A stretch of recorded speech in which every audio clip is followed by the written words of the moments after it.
এই আন্দোলনকে আমরা আমাদের জান প্রাণ দিয়ে সব ধরনের সহযোগিতা করেছি। জামাত ইসলামী 54 বছরে ইনস্টিটিউশন তৈরি করে সততা এবং দক্ষতার পরীক্ষা নিয়েছে। জামাত ইসলামের হাতে বিপুল পরিমাণ সৎ লোক আলহামদুলিল্লাহ তৈরি হয়েছে যারা যোগ্যতার অধিকারী। সাউথ টাউনে হোক আপনার স্বপ্নের আবাসন, আগে দখল পরে মূল্য পরিশোধ করে কমপ্লিট শাটডাউনের মধ্য দিয়ে সেই সময় ডক্টর শফিকুর রহমান সাহেব উত্তরার একটা বাড়িতে আমাদের কয়েকজনকে ডেকে যে কথা বলেছিলেন যে এবারের এই আন্দোলন কোনো দলের আন্দোলন নয়। তিনি বলেছিলেন আমি জানি না এই আন্দোলনের পরিণতি কি হবে, কিন্তু এই আন্দোলনের প্রত্যেকটা যোদ্ধা আমাদের যোদ্ধা, আমাদের দেশের যোদ্ধা, তাদেরকে কোনো বিভাজনের মধ্যে ফেলা যাবে না। তিনি বলেছিলেন তোমরা হাসপাতালে চলে যাও, যারা শহীদ হয়েছে তাদের বাড়িতে যাও, আহতদের পাশে দাঁড়াও। সেই থেকে এই আন্দোলনকে আমরা আমাদের জান প্রাণ দিয়ে সব ধরনের সহযোগিতা করেছি। প্রত্যেকটা কর্মসূচি নির্ধারণে তিনি কমিটি গঠন করে দিয়েছিলেন। সেই কমিটির মাধ্যমে আমরা আমাদের শিবির এবং সাধারণ ছাত্ররা যারা আন্দোলন করেছিল তাদের সাথে অতপ্রতভাবে জড়িয়ে থেকে এই আন্দোলনকে মঞ্জিলে মকসুদে পৌঁছানোর জন্য আমরা চেষ্টা করেছি। এই আন্দোলনে যে জামাতের শিবিরের বিরাট অবদান ছিল তার প্রমাণ হলো 1 আগস্ট 2023 সালে শেখ হাসিনা জামাত ইসলামী এবং ইসলামী ছাত্র শিবিরকে অন্যায়ভাবে নিষিদ্ধ ঘোষণা করেছিল। তাদের ধারণা ছিল জামাত শিবির নিষিদ্ধ হয়ে গেলে তারা জঙ্গি বলিটা ক্র্যাকডাউন করবে, আন্দোলন দুর্বল হয়ে যাবে, এরপর সাধারণ ছাত্রদের উপরে তারা ক্র্যাকডাউন করবে। কিন্তু আমরা উনি ডিজিটাল ফেক ডিজিটাল বলতেন, আসল ডিজিটাল জামাত এবং শিবির বুঝে।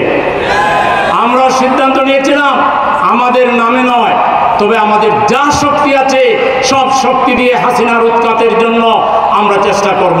2 তারিখে বায়তুল মুকাররম থেকে যে ঐতিহাসিক মিছিল হয়েছিল সেই মিছিলের 90% লোক জামাত শিবিরের ছিল এবং আমরা 60টা ব্যারিকেড ভেঙে টিএসসি যেটা একটা মিনি ক্যান্টনমেন্টে পরিণত করা হয়েছিল, আর্মি পাহারা দিচ্ছিল, যৌথ বাহিনী পাহারা দিচ্ছিল, আমরা সব ব্যারিকেড ভেঙে টিএসসি পর্যন্ত সেদিন মিছিল পৌঁছতে সক্ষম হয়েছিল।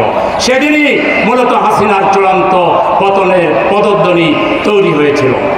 সংগ্রামী ভাইরা আমার, আজকে তাই বলতে চাই জামাতে ইসলামী প্রত্যেকটা ন্যায়সঙ্গত আন্দোলনে, স্বৈরাচার বিরোধী আন্দোলনে তার বলিষ্ঠ ভূমিকা পালনের মাধ্যমে এই দেশবাসীর আজকে আস্থা অর্জন করতে সক্ষম হয়েছে। সুতরাং জামাতে ইসলামী 54 বছরে যে লোক তৈরি করেছে, অর্থনৈতিক ফিল্ডে, রাজনৈতিক ফিল্ডে, শিক্ষার ফিল্ডে, স্বাস্থ্যের ফিল্ডে একটা ছায়া সরকারের ভূমিকা জামাতে ইসলামী পালন করেছে। জামাত ইসলামী 54 বছরে ইনস্টিটিউশন তৈরি করে সততা এবং দক্ষতার পরীক্ষা নিয়েছে। এখন জামাত ইসলামীর হাতে পরীক্ষিত সৎ যোগ্য দক্ষ লোক যা আছে বাংলাদেশের, আমার ব্যক্তিগত অভিমত, আমি দৃঢ়ভাবে বিশ্বাস করি বাংলাদেশের সকল দলের মধ্যে তার 10 ভাগের 1 ভাগ নেই। জামাত ইসলামের হাতে বিপুল পরিমাণ সৎ লোক আলহামদুলিল্লাহ তৈরি হয়েছে যারা যোগ্যতার অধিকারী, যাদের হাতে ক্ষমতা আসলে ইনশাআল্লাহ বাংলাদেশ থেকে দুর্নীতি মুক্ত হবেই হবে, ইনশাআল্লাহ ঘুষ মুক্ত হবে বাংলাদেশ ইনশাআল্লাহ, এবং বাংলাদেশের মানুষ ইনসাফ পাবে, উন্নতি পাবে, তাদের অধিকার পাবে, ছাত্র সমাজ তাদের ন্যায্য অধিকার পাবে, শ্রমিক তার ন্যায্য অধিকার পাবে, ব্যবসায়ীরা নির্বিঘ্নে ব্যবসা করতে পারবে, কোনো চাঁদাবাজ চাঁদার কল্পনাও করতে পারবে না ইনশাআল্লাহ। আমরা সরকারি প্রশাসনকে ব্যবহার করব, জামাতে ইসলামের কর্মীরা আমরা স্বেচ্ছাসেবী হিসাবে ভূমিকা পালন করব, বাংলাদেশের চাঁদাবাজরা আর মাথা উঁচু করতে পারবে না।